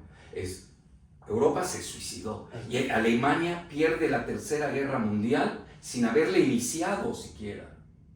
Si queda algo de sensatez en Estados Unidos, lo propio es que diga, mira, ya no somos lo que fuimos hace muy poco tiempo, no nos queda más remedio que repartirnos el planeta, porque la otra manera es un enfrentamiento directo. Si existe sensatez, si no existe, evidentemente el enfrentamiento directo e indirecto va a ir a mucho más y hasta llegar a desembocar, que es quizá otro pronóstico que podemos hacer, un enfrentamiento militar de alta intensidad, que ojalá nunca se llegue a producir, evidentemente, porque, como usted bien dice, tenemos una China que probablemente como capacidad de destrucción en su conjunto todavía no tenga la de Estados Unidos, pero que por ejemplo ya tiene más buques de superficie submarinos que tiene el propio Estados Unidos. Entonces, que no tiene ningún sentido ir a ese enfrentamiento. Que además a China hoy por hoy, como bien ha dicho usted, no le interesa en absoluto entrar en una guerra. Simplemente está demostrando el músculo militar como forma de disuasión. Es decir, no te metas conmigo que mira todo lo que tengo. Pero más miedo me da a Estados Unidos que haya quien no entienda este nuevo orden en el que estamos y diga, no, vamos a seguir presionando porque no queremos seguir perdiendo poder e influencia en todo el planeta. Y ahí sí que tendríamos un problema, porque se convertiría en tremendamente peligroso y habría frentes directos e indirectos en todo el mundo. ¿Quién va a influir en Trump? ¿Witkoff o Lindsey Graham? Es que hay muchos que influyen. No olvidemos, el secretario de Defensa tampoco es precisamente... Pero no sabe mucho de defensa, ¿no? Él es un amateur. Sí, ya, pero a su vez seguro que tendrá sí, que le presione. Pero a mí lo que me preocupa... Y hay mucha limpia en el ejército ahora, ¿ya vio? Sí. Gente gritando contra Israel en el ejército. Impresionante. Es verdad que iban de uniforme, pero los dos estaban ya retirados, hay que decirlo también, ¿no? Tanto el hombre como la mujer que estaban protestando, que era una capitán y un teniente coronel. Pero aparte de eso, está haciendo también una purga en los servicios de inteligencia. Usted sabe que hay muchas presiones de este entramado el Deep State militar tecnológico, porque también influye todo el tema de la tecnología. Que una manera, por ejemplo, de agradar a ese sector y que no le siga presionando es esta cúpula dorada que quiere crear a Donald Trump para proteger todo el país, que va a ser un gasto brutal, pero que es una manera de decirle, mira, ya que yo quiero cerrar guerras como la de Ucrania y no vas a seguir aprovechándote de ese negocio, yo te voy a dar otro negocio diferente. Invierte en tu propio país con esta cúpula dorada que, entre otras cosas, va dirigida a ver si son capaces de inventar algo que sea capaz de parar a estos misiles hipersónicos que hoy por hoy no se pueden frenar. Son precisamente furtivos, porque llevan trayectorias imprevisibles, impredecibles, y por tanto los sistemas de radares y de misiles antimisiles hoy en día no funcionan. Entonces en esa dinámica estamos. Ojalá aprenda la sensatez por el bien de todos, evidentemente. Muy bien, coronel. Bueno, una pregunta, ¿no? Ahí va. Michael Oviedo, ¿cómo podría la coordinación estratégica entre Rusia, China e India redefinir el equilibrio de poder global en las próximas décadas y qué impacto tendría sobre la influencia de EU y Occidente? Es un poco lo que hemos comentado, ¿verdad? Yo creo que la respuesta ya la hemos dado. Hay que tener en cuenta que estos países quieren marcar la nueva pauta. Y ese es el problema que tiene Estados Unidos. Ya, vamos a olvidarnos de Occidente, es Estados Unidos. El que tiene el problema de decir, es que esa pauta la marcaba yo. Yo hacía y deshacía a mi antojo. Yo creaba o arruinaba países a través de mi músculo financiero, de mis fondos de inversión, de mi presión militar, de mi presión de los servicios de inteligencia, y en eso estaban. Y entonces vemos que cómo intentan todavía desprestigiar a China sistemáticamente, decir que China es la única que lanza ciberataques, la única que espía, lo estamos viendo todos los días en los medios anglosajones, sigue todavía esa pelea. Hasta la construcción de su embajada en Londres. Todo. Se la han parado porque creen que abajo están metiendo algo los chinos. O que no compremos el Huawei o el 5G chino porque nos van a espiar, ¿no? Es parte de esa jugada. Pero en cualquier caso, lo que hablamos, la única solución es llegar a un acuerdo, porque el otro va a ser un enfrentamiento que iría muchísimo más en todos los planos. Javier Cruz, ¿cuál es el futuro de los BRICS? Pues también es lo que estamos comentando. Claro, los BRICS, la cuestión es que cada vez hay más países que se van uniendo a los BRICS. Bien como miembros permanentes, como miembros de pleno derecho, o bien como asociados. Porque cada vez, claro, es que el problema es que muchos de estos países pequeños, cuando ven lo que se ha hecho con Rusia, que le han congelado bienes, que le han congelado todos los fondos que tenían en el exterior, que han sancionado no solamente como país, sino a muchos de sus nacionales. que incluso llegaron a intervenir en el Banco de Bancos de Basilea, cosa que no había pasado ni durante la Segunda Guerra Mundial, doctor. Entonces, ¿qué pasa? Que hay gente que dice, oye, hay países que dicen, vamos a unirnos para que este mundo occidental liderado por Estados Unidos no me lo haga a mí mañana, porque si lo han hecho con nadie más y nadie menos que con Rusia, y por tanto es algo que de momento, en principio, va a seguir creciendo y va a seguirse fortaleciendo frente, y además que puede convertirse en algo mucho más de, que no solamente sea un tema económico, precisamente para hacer frente a este mundo occidental que hasta ahora no ha actuado, digamos bien, con respecto a países incluso grandes. Y hoy ya Rusia anunció Financial Times, en vía indirecta, de que van a lanzar bonos Panda por Rosatom. Bonos Panda en rublos. Y con China, intercambiables en yuanes. Vamos a entrar en un nuevo mundo financiero. Estas últimas horas ha habido muchas noticias sobre la economía de Rusia, que no va tan mal como aquí en no, hombre. Mucho menos, y que además está, como usted bien ha dicho antes, está yuanificando. Sí. De hecho, ya hace tiempo, cuando empezó la guerra, que Rusia se desprendió de todos los dólares que tenía en su reserva, y lo que ha hecho ha sido cambiarlo precisamente por yuanes. No, y además le están apostando al oro, además ellos tienen grandes reservas de oro. Están sacando oro todavía más aceleradamente, porque claro, es que ahora mismo el oro, que ya ha desbancado claramente al dólar, ahora mismo es el gran refugio. Porque hay un tema muy interesante, que como usted decía, vamos a lanzarlo con la economía. Ahora mismo las bolsas de todo el mundo están disparadas, algo que llama mucho la atención. Pero, ¿y si se acerca un gran crack? Porque suben las bolsas al mismo tiempo que sube el oro. Esto no es lo habitual ni mucho menos, doctor. Pero, ¿y si lo que es? Porque ahora ya sabe que al final las finanzas están manipuladas. ¿Y si todo es para que la gente apueste a la bolsa? Y le quiten su dinero. Eso es, y se quede solamente con el oro. Cuidado con eso. No. Ya lo han hecho, ya lo hicieron en la época de Roosevelt. Que se empieza a hablar de que aquí a que acabe este año, 2025, pueden pasar muchas cosas en ese sentido, doctor. Muy cierto. Bueno, viene Dan Tolentino. Conferencia de Yalta 2 o Congreso de Viena 2.0. ¿Habrá trampa de Tucídides de por medio? Sí, en realidad es combinar un poco varias cosas, pero la pregunta es muy acertada.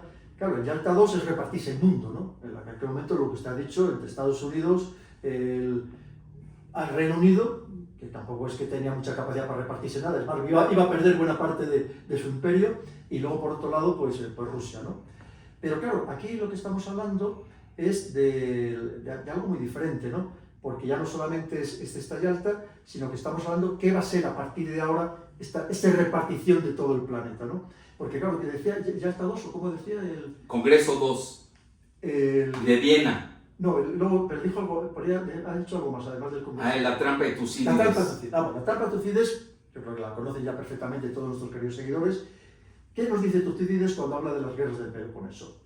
Como una Esparta que dominaba aquella parte del mundo, de repente, por hacerlo muy sencillo, empieza a crecer una Atenas que además le dice, no te preocupes, Esparta, si yo solo quiero negociar, yo solo quiero ser comerciante, pero para ser comerciante necesitaba tener una buena flota mercante, pero para tener una buena flota mercante, como también había piratas, necesita tener una buena armada militar, ¿no? Para que nos entendamos, pero para tener una buena armada necesitas fortalecer las costas para que proteja sobre la armada, con lo cual necesitas tener un buen ejército de tierra, y ahí es cuando le empieza a dar este miedo a Esparta, y Esparta no le queda más remedio que entrar en guerra, porque había visto que en cierto modo Atenas la había engañado, que decía que solo quería ser comerciante, y de repente se convierte en una potencia militar. Esto es muy parecido a lo que sucede después de la Revolución Meiji, de 1868-1870 con Japón, y es lo que estamos viviendo con China. Es la misma trampa de Tucídides, que dice China, yo solo quiero ser comerciante, yo solo quiero negociar, pero claro, para negociar en condiciones, digamos, que me permitan tener una cierta seguridad, necesito tener unas buenas fuerzas armadas, unos buenos servicios de inteligencia, y ahí empieza el problema de la trampa de Tucídides con respecto a Estados Unidos.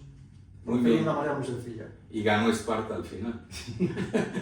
Que eso nadie lo dice, sí, efectivamente. Que al final gana Esparta. Bueno, también era un poco la guerra entre la talasocracia y el poder terrestre, ¿no? Sí. Bueno, ahí va. ¿Cuántas más desea? ¿2, 3 o ya una? Lo que usted diga, doctor. A ver, ahí seguimos. A ver cómo vamos en tiempo. Estamos bueno. No, está bien. Sí, porque además perdimos el... les debemos hay aquí. Hay que atender bien a nuestros seguidores. A ver, aquí.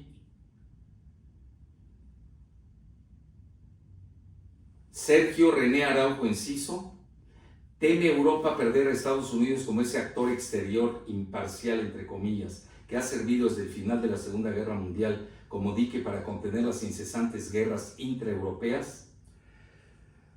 Es que habría mucho que hablar a ese respecto. No es una pregunta para responder con dos palabras, sí, precisamente, ¿no? Hay que tener en cuenta que a Estados Unidos le ha interesado también tener una Europa que no tuviéramos nuestro propio ejército, que no tuviéramos nuestra propia industria de defensa, que estuviéramos sometidos a Estados Unidos, al desidio de Estados Unidos. Porque evidentemente cuando en política internacional alguien te ayuda, no es porque sea una hermanita de la caridad, sino claramente porque pretende obtener un beneficio. Y le ha interesado a Estados Unidos el tenernos en este sentido como vasallos suyos, ¿no? Como aquí había quien decía que Estados Unidos no tenía 50 estados, sino que tenía todos los demás estados de Europa. Entonces, claro, por un lado es verdad que ha sido nuestro colchón protector porque Europa ha cometido varios errores. Delegar la energía en Rusia, que importamos el 60% de nuestra energía que consumimos la importamos, delegar la fabricación y el comercio en China y delegar la defensa en Estados Unidos. Y aquello nos sentíamos muy cómodos, ¿verdad? En aquellos parámetros, pero evidentemente el mundo ha cambiado y vemos que al final eso nos ha perjudicado porque no hemos tenido esa visión estratégica de prepararnos para el futuro. Y eso que habían iniciado con De Gaulle y Adenauer, con la unión del acero y el carbón, sí. Se les olvidó el carbón. Claro, pero fíjese que es muy interesante porque usted ha hablado de verdaderos líderes que tuvimos en Europa. Para mí la última líder, también con sus sombras, la última líder fue la señora Angela Merkel, clarísimamente. A partir de entonces no tenemos líderes y lo estamos viendo. ¿Cómo es posible que aceptemos en Europa que venga Donald Trump a un resort de golf en Escocia y allí reciba a la señora Van der Leyen o incluso al propio primer ministro británico, lo reciba como que fuera, y así lo dijo luego en algunos tweets, me consideran el emperador de Europa y yo también me considero el emperador de Europa? Es que esto es muy triste para los europeos. Sí. No, pero además a von Leyen yo creo que ya se acostumbró a que la maltraten. Sí. En China la subieron a un autobús, bueno, ni siquiera... Pero fíjese que cuando ha habido esta cumbre del SCO, es que hasta a Lukashenko, el líder bielorruso, le pusieron la alfombra roja, le recibieron bailarinas, le dieron flores. Y resulta que llegan allí nuestros dirigentes europeos y les meten en un autobús como que fuera una excursión de colegiales. Es así como nos han tratado, porque así una travel agency, ahí te llevamos. Es como nos ven. Bueno, otra, Carlos Peñalosa, ¿la amenaza de guerra nuclear ha desaparecido o solo se ha atenuado? O, en la medida de la modernización de las armas, el uso de las armas nucleares se producirán guerras nucleares en sitios específicos, las guerras convencionales aumentarán. Claro, es que si hablamos del uso del arma nuclear, es que hay armas nucleares de muy pequeña potencia. Sí. Tácticas, que es lo que quiere Gran Bretaña. Es que las hay tácticas de medio kilotón. Sí. Hay armas convencionales, por así decirlo, que son mucho más poderosas que las nucleares. Pero claro, hay un efecto, además de los efectos mecánicos, térmicos que tienen todas las explosiones y de los radiactivos y electromagnéticos que tienen en particular las armas nucleares, hay un efecto muy importante, doctor, que aunque sea se emplee un arma nuclear táctica, que es el efecto psicológico. Sí. ¿Usted se imagina por un momento que ahora en la guerra de Ucrania, ojalá nunca llegue a suceder, que de repente viéramos un hongo nuclear en Europa? ¿El pánico que eso entraría? O sea, fíjese el efecto psicológico. Sí. Yo no descarto que en algún momento se lleguen a utilizar armas nucleares tácticas, o de hecho ya las de pulso electromagnético, que no deja de ser un arma nuclear, donde se potencia ese efecto y se minimiza a nosotros, se pueden emplear en cualquier momento, entre otras cosas, para, digamos, eliminar o neutralizar todo el sistema eléctrico de un país. Velázquez López Joel Ali, ¿hay alternativas soberanas en Europa? ¿Se aproxima la desintegración poco a poco de la Unión Europea? ¿Cooperar a fuerza con Rusia? Hemos cometido el error de enfrentarnos con Rusia. Yo no me cansaré de repetirlo, doctor. Hemos cometido el gran error estratégico de Europa. Europa hubiera sido fuerte, hubiera vuelto a tener una voz importante en el mundo, hubieras mantenido esa voz en el mundo si hubiéramos estado cerca de Rusia. No significa compartir su sistema político, ni mucho menos. Simplemente reforzar los lazos que en su momento hubo, económicos, financieros y tecnológicos con Rusia, es lo que nos hubiera interesado. Ahora mismo piense que las disparidades dentro de la Unión Europea son enormes. Ya no vamos a hablar que en 27 países tenemos 24 idiomas oficiales, que eso ya dice mucho, ya parece una torre de Babel. Pero aparte de eso, piense que no tiene nada que ver la Italia de Meloni con la Hungría de Víctor Orbán, con la Eslovaquia de Robert Fico, que con la Francia de Macron o la Alemania del señor Merz. Es que no tiene nada que ver. O con la España del señor Sánchez. No tienen nada que ver. Y con lo cual vemos que hay unas diferencias muy importantes que nos impiden tener una política homogénea, empezando por una política exterior homogénea. Entre otras cosas, fíjese, es muy curioso, cuando van estos países que hemos comentado antes a reunirse con Donald Trump en Estados Unidos, no fue la alta representante, no debería haber ido la alta representante de la política exterior, la señora Kallas, que es impresentable. Es impresentable total. Una ignorante que el otro día decía que no sabía que Rusia y China habían participado en la Segunda Guerra Mundial. O sea, es que, ¿cómo podemos estar en manos de indocumentados de esta forma, doctor? Bueno, ahí les falta un Talleyrand. Sí. Bueno, vean, aquí esta es muy buena pregunta. ¿Europa terminará balcanizada por efecto del descontento de los países? Pues es que puede haber incluso graves disturbios internos, porque ahora mismo ahí, fíjese cómo está, por ejemplo, Suecia, que era el paradigma en el que todos o sea, el espejo en el que todos nos mirábamos, ¿no? Y ahora mismo está en una situación de violencia extrema. Fíjese que ahora mismo conocíamos ayer, hace muy pocas horas, que en Bélgica se ha ordenado que patrulle el ejército por las calles, doctor, por la violencia extrema que hay. Pero es que estamos hablando de violencia con granadas de mano, con fusiles de asalto, es decir, algo que es que nos parecía impensable. Ahora mismo hay Bruselas, que es la capital de la OTAN, bueno, de la Unión Europea. Todo, pero fíjese que ahora mismo hay lugares en Francia donde los niveles de violencia son superiores a cualquier país de América. Que muchas veces dicen, oh, hay países de América, la violencia. Que Catepec en México. Bueno, no, es que fíjese lo que estamos comentando. Y con unos problemas internos muy graves. Y eso que ahora mismo todavía la economía es capaz de seguir proporcionando servicios sociales y subsidios a buena parte de la población. Pero ¿qué va a pasar cuando seamos todavía menos competitivos de lo que ahora somos y dejemos de tener todos esos ingresos, doctor? Cuando ya nuestra tecnología no la podemos vender porque hay empresas que tienen tecnología superior y que encima la venden más barato que nosotros y copan todos los mercados.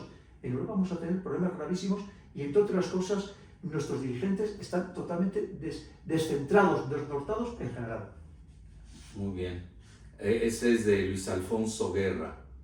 ¿América Latina será, sí o sí, zona de integración estadounidense y hasta qué parte llegaría? Es lo que pretendería Estados Unidos, lo que le gusta. Bueno, ellos quieren desde Groenlandia, América Latina, hasta el Canal de Panamá. Claro. Pero ellos se van a seguir con Bolsonaro, se siguen hasta Brasil. No tengan ninguna duda. Y además van a seguir apoyando todo este tipo de... Pero se les cae con Milei. Ya veremos. Ya veremos. Falta. Usted sabe perfectamente que Milei tiene muy fuertes apoyos de Estados Unidos y de Israel. Y no olvidemos... De Gran Bretaña. Eso le iba a decir yo a usted. Que sabe que ahora mismo... Hasta festejan las Malvinas. Las grandes explotaciones mineras en Argentina, en manos de quién están. Está bien claro, ¿no? Entonces, y el litio que tienen. Y ellos ahora mismo, Estados Unidos, pues está muy disgustado. Vamos a poner un poco entre comillas con Petro, porque tampoco sabemos que... Porque no olvidemos que... Tiene 9 bases militares. Colombia es socio de la OTAN. Está asociado a la OTAN. Extra-OTAN le llaman. Y no ha roto con la OTAN. No ha roto con la OTAN. A pesar de que Petro acaba de negociar con China para ser parte de su ruta de la seda. Pero claro, lo que comentamos, lo que nos está diciendo ahora mismo, como no puedo ir a enfrentarme directamente con esa China apoyada por Rusia y por India, voy a ver si lo hago indirectamente en América. Y ojo que podemos empezar a replicar lo que pasó lamentablemente durante la Guerra Fría, que no olvidemos todo lo que sufrió Centroamérica y Sudamérica precisamente en aquel contexto. Ahora, Pilar García, ¿tendrá solución Estados Unidos en el futuro? Es lo que está intentando Trump, no nos engañemos. Vamos a ver, no es Trump. Pero va a ser un Estados Unidos diferente. Porque están viendo cómo sobreviven en este nuevo orden geopolítico. Cómo intentan no perder el poder, no perder la influencia, que lo están perdiendo a pasos agigantados. Que no pierdan la supremacía blanca. Eso, entre otras cosas, y claro, y por eso están viendo o presionando, por ejemplo, a Europa, no negocies con China, no compres productos chinos, no te pongas el 5G chino. Lo están presionando porque no quieren perder ese poder del que hasta ahora disfrutando. Lo que pasa es que, una vez más, el problema de Estados Unidos es que no es capaz de encontrar su propio camino, doctor. Y, por supuesto, todo lo que está haciendo Donald Trump, todo, absolutamente todo, aunque nos parezca muy estrambótico y desproporcionado, todo lo hace en clave económica. Sí. Ahora ya, la última, y esa es más personal. Fíjese que le escuché y vi la entrevista que le hizo usted a Dennis Small. Me llama mucho la atención cómo maneja. Yo creo que son los que más saben de derivados financieros en el mundo. Con otro que se llama David Goldman. David Goldman, que escribe en Asia Times. Bueno, yo al menos los sigo a los dos, ¿no? Claro, es que hay que seguir no solamente a Sí. los que escriben en nuestro mundo, por así Sí, decirlo, sí. sino Sí. porque hay artículos, incluso en India, magníficos, Sí. pero magníficos, hablando, por ejemplo, del crecimiento de China, y lo hablan desde India, que hay que leer, que además hoy que te permite traducirlo. Además ellos tienen aunque lo escriben en brillantes inglés, geopolíticos. Brillantes, muy Brillantes. buenos, muy buenos. En India hay geopolíticos muy buenos, efectivamente. Yo conozco a uno, a Badrakumar, Ujú. que Pero- lo invitamos a México. Claro, pero el problema es que desde Europa seguimos con ese eurocentrismo que si no lo decimos nosotros, como que todos los demás están equivocados. Y los equivocados somos nosotros, doctor. Oiga, ¿se acabó el trupocentrismo? Trupocentrismo. Sí. Yo creo que sí. Vamos, el mundo está en esa línea, ¿no? Veremos a ver lo que decide Estados Unidos. Pero me faltó decirle lo de Denis Small. Me llama mucho la atención, pues él tiene una visión interesante, desarrollista, ¿no? Del mundo, todo esto del Ártico, pero ahí él lo conecta con un túnel que es un proyecto antiguo que pasa por el estrecho de Bering y obviamente entra por Canadá, pasa por Estados Unidos y por México. Ya no supe si seguía a Centroamérica, ¿no? Pero ¿a usted qué parte le llamó la atención de su entrevista con Denis Small? Uy, me pareció magnífica en muchísimos aspectos, doctor. No me podría fijar en un punto en concreto. Sobre todo, me llamó mucho la atención que hay ese grupo de personas con distintas ideologías de distintos países que están apostando sobre todo por un camino en paz. Sí. Que es muy importante. Y muy raro. Muy importante, porque lo que dicen, oye, que en el mundo siempre va a haber tensiones, que las hay, todo lo que estamos comentando, pero que a ser posible todo esto se haga en paz. Y pensando en lo que para mí también es el paradigma de todo, que es la seguridad humana.